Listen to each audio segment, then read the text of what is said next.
আধার জালিয়াতি, আর সেই আধার জালিয়াতিতে চাঞ্চল্যকর তথ্য উঠে আসছে। 3 মহকুমায় একই মহকুমা শাসকের নাম, জাল সার্টিফিকেটে অস্তিত্বহীন মহকুমারও নাম রয়েছে। আর এই জাল আধারে গতকালই গ্রেপ্তার করা হয়েছিল সাইবার ক্যাফে কর্মীকে। কিন্তু কিভাবে জালিয়াতি করতেন এই সাইবার ক্যাফে কর্মী, আরো বিস্তারিত এই বিষয়ে সমীর জানাতে পারবে। সমীর,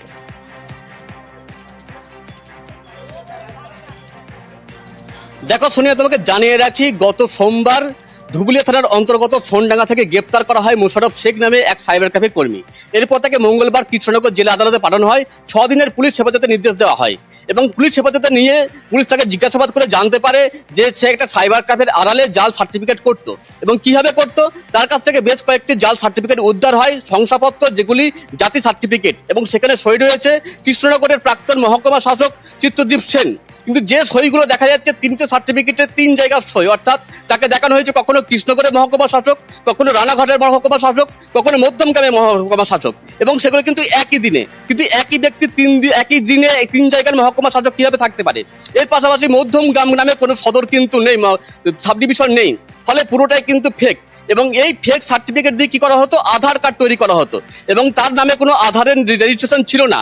অন্য রেটিনার ছবি ব্যবহার করে সে আধারের পোর্টালে ঢুকতো এবং এই ভুয়ো নথিপত্র সাবমিট করে অরিজিনাল আধার কার্ড তৈরি করে দেওয়া হতো এবং মোটা টাকার বিনিময়ে কিন্তু ভিন দেশিদের এইভাবে আধার কার্ড তৈরি করে দেওয়া হতো বলে পুলিশ জানতে পেরেছে। এবং এই ঘটনায় আর কারা কারা জড়িত, কিভাবে এই চক্র সে কাজ করতো, তা কিন্তু তদন্ত করে থাকতে ধুবুলিয়া থানার পুলিশ। সোনিয়া, সমীর, এই চক্র কতদিন ধরে কাজ করছিল সে বিষয়ে কিছু জানা যাচ্ছে?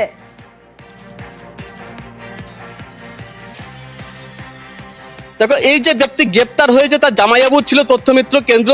প্রায় 7 বছর আগে তার মৃত্যু হয় এবং 7 বছর ধরে সেই তথ্যমিত্র কেন্দ্রে দেখাশোনা এই করছিল।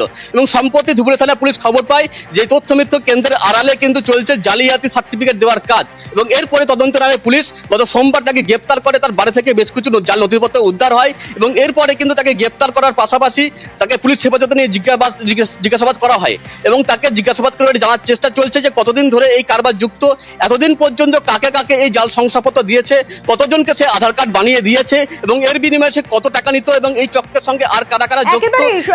এই বিষয়টাই সমীর, যে তুমি যেরকম বলছো যে এই জালিয়াতির জাল বা যতটা বহর রয়েছে তাতে কতজন, একজনের পক্ষে তো এই কাজ করা সম্ভব না। এবং 7 বছর ধরে এই গ্রেপ্তার হয়েছেন যে ব্যক্তি, তিনি এই কাজ করছেন।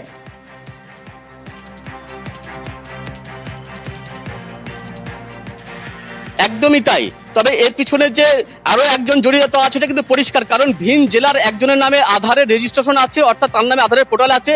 তার চোখে রেটিনার ছবি ব্যবহার করে এখানে বসেই কিন্তু সেই আধারের পোর্টালে সে ঢুকতো এবং এই জাল নথি ব্যবহার করে তার নামে অন্যদের নামে আধার কার্ড তৈরি করিত। ফলে এই ঘটনায় আরো ব্যক্তি জড়িত থাকতে পারে বলে কিন্তু তদন্ত শুরু করেছে ধুবুলিয়া থানার পুলিশ। সোনিয়া,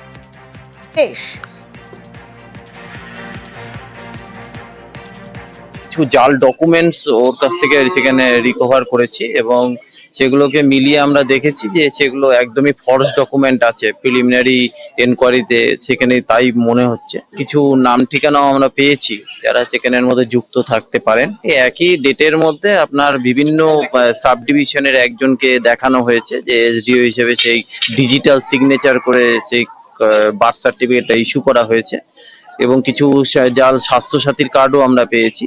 তো সমস্ত জিনিসটাই তদন্ত করে দেখা হয়। নজর রাখবো এবার হিঙ্গলগঞ্জের দিকে, কারণ সেখানে মাটি মাফিয়ার দৌরাত্ম্য। হিঙ্গলগঞ্জ জুড়ে মাটি মাফিয়ার দাপাদাপি। হিঙ্গলগঞ্জ আর হেমনগর এলাকায় বেআইনি মাটির কারবার এবং অভিযোগ করলে স্থানীয়দের শাসানি। আরো বিস্তারিত এই বিষয়ে অনুপম জানাতে পারবে। অনুপম, কারা এরা, কারা এই কাজ করছে, কতদিন ধরে এই কাজ চলছে, কি অভিযোগ? দেখো সোনিয়া, এই যে মাটি মাফিয়াদের দৌড়াচ্ছে হিঙ্গলগঞ্জ এবং হচ্ছে এই যে হেমনগর কোতোয়াল থানা এরিয়া জুড়ে আজ না বিগত প্রায় 1 বছর ধরে এই মাটি মাফিয়াদের দাপাদাপি। এবং এলাকায় কিন্তু এই যে মাটি পড়ে থাকে এবং দিন রাত যেহেতু বেআইনিভাবে এই গাড়িগুলো উর্ধ্বশ্বাসে চলে, তার মানে অনিয়ন্ত্রিত ভাবে চলে, সেই কারণে কিন্তু বেশ কিছুভাবে একটা বাইক দুর্ঘটনা পর্যন্ত এর সঙ্গে হয়েছে। কিন্তু তারপরেও এলাকার মানুষ কিন্তু বিভিন্ন দপ্তরে অভিযোগ করেছে, কিন্তু কোনো কাজ হয়নি। উল্টে যারা অভিযোগ করেছে, যারা এর প্রতিবাদ করেছে তাদেরকে শাসানি, প্রাণনাশীরা পর্যন্ত হুমকি দিয়েছে, তাদের মাধ্যমে হুমকি দিয়েছে। সেই ভয়ে কিন্তু এলাকার মানুষ বিরক্তি হলেও কিন্তু তারা কিন্তু চুপচাপ থাকে, তারা কোনো এখন আর প্রতিবাদ করে না।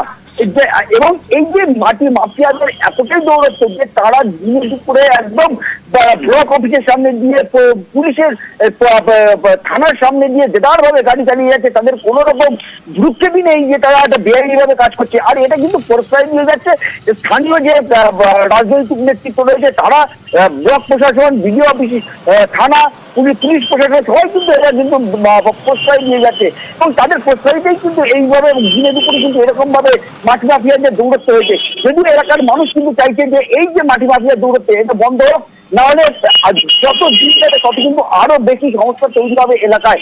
এবং এই যে আরো একটা বড় অভিযোগ করছে এলাকার মানুষ, যেখানে মুখ্যমন্ত্রী এবং সরকার কঠোরভাবে নির্দেশ দিয়েছে যে মাটির ব্যবসা, বেআইনি মাটির ব্যবসা করা যাবে না, সেখানে কি করে এই মাটির ব্যবসা চলছে এই হিঙ্গলগঞ্জ এবং হচ্ছে এই হেমনগর থানা এরিয়াতে।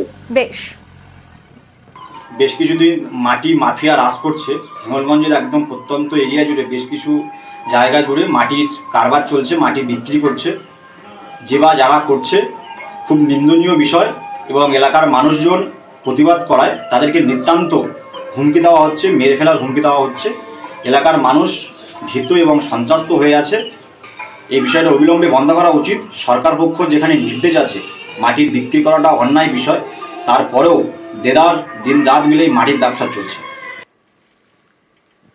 পুরো হিঙ্গলগঞ্জ ব্লক জুড়ে একদম বেআইনি মাটির ব্যবসা চলছে রমরমা, এবং এলাকার মানুষ প্রতিবাদ করলে তাদেরকে রীতিমতো হুমকি দেওয়া হচ্ছে। তার মানে আতঙ্কে রয়েছে এলাকার মানুষ যারা প্রতিবাদ করছে। দেখি আমি থানার সঙ্গে কথা বলে নেবো, বিএলওর সাথে কথা বলে নেবো। বিএলও ডিপার্টমেন্ট দেখে তো, থানা দেখে তো। রাস্তার ধারে বা বিভিন্ন পর্যটন স্থলে শৌচালয় থাকে, কেন থাকে? যাতে সমস্যায় পড়তে না হয় সাধারণ মানুষকে বা যাত্রীদের বা পর্যটকদের। কিন্তু সেই শৌচালয় থাকা সত্ত্বেও যদি ব্যবহার না হয় তাহলে লাভটা কি? ছবিটা দেখাবো ইন্দো নেপাল সীমান্তের, যেখানে যাত্রীদের জন্য শৌচালয় তৈরি করা হয়েছে, কিন্তু দেখুন সেই শৌচালয়ে তালা লাগানো রয়েছে। কেন? তাহলে লাভ কি? কি কারণে এই শৌচালয়ে তালা দেওয়া? বিশ্বজিতের কাছ থেকে আরো ডিটেল জানতে পারবো। বিশ্বজিৎ, কতদিন আগে এই শৌচালয় তৈরি হয়েছে আর কেনই বা তালা বন্ধ? তাতে তো পর্যটকরা, মানুষ সমস্যায় পড়বে। দেখো, একেবারে প্রায় 4-5 মাস আগে গ্রাম পঞ্চায়েতের উদ্যোগে লাখখানি টাকা খরচা করে কিন্তু এই আন্তর্জাতিক সীমান্ত খড়িবাড়ির পানি ট্যাঙ্কিতে ইন্দো নেপাল সীমান্তে এই শৌচালয় বানানো হয়েছে। 8টি শৌচালয়, কিন্তু দেখা যাচ্ছে 8টি শৌচালয়ে তালা ঝুলছে। এখানে পর্যটক থেকে শুরু করে বিভিন্ন রাজ্যের যারা লরি চালক, স্থানীয় চালক, তারাও কিন্তু আসেন, তাদেরকে ঘুরে যেতে হয়। কেন? একমাত্র এই শৌচালয়ে কিন্তু তালা ঝুলছে। তবে কে বা কারা এই তালা লাগালো তা নিয়ে কিন্তু প্রশ্নচিহ্ন রয়েছে। গ্রাম পঞ্চায়েত সদস্য তারা বলছেন যে তাদের কাছে কোনো তথ্যই নেই এই তালা কারা লাগিয়েছেন। পুরো বিষয়টি নিয়ে প্রধান জানিয়েছেন তারা দ্রুত পদক্ষেপ নেবে, এই তালা খোলা হবে। অন্যদিকে স্থানীয় চালক তারা চাইছেন দ্রুত তালা খুললে তাদের সমস্যা নিরসন হবে, কারণ এই সীমান্ত এলাকায় আর অন্য কোথাও এরকম শৌচালয় নেই। তাদেরকে 1.5 কিলোমিটার দূরে গিয়ে এই শৌচাগার করতে হয়, অর্থাৎ শৌচালয় থাকার পরেও সমস্যায় পড়তে হচ্ছে তাদের। অসুবিধা তো প্রায় হয়, প্রায় আমরা এখানে না করে পেট্রোল পাম্পে দৌড়াতে হয়, কিন্তু নিচে বাথরুম আছে, ওটা কার কি কিছুই বুঝতে পারছি না। কোনো তালা বন্ধই আছে, প্রায় জবের থেকে রেডি হয়েছে, তবের থেকে প্রায় তালাই বন্ধ আছে। আর সুযোগ বুঝে সুর চড়াচ্ছে বিজেপি।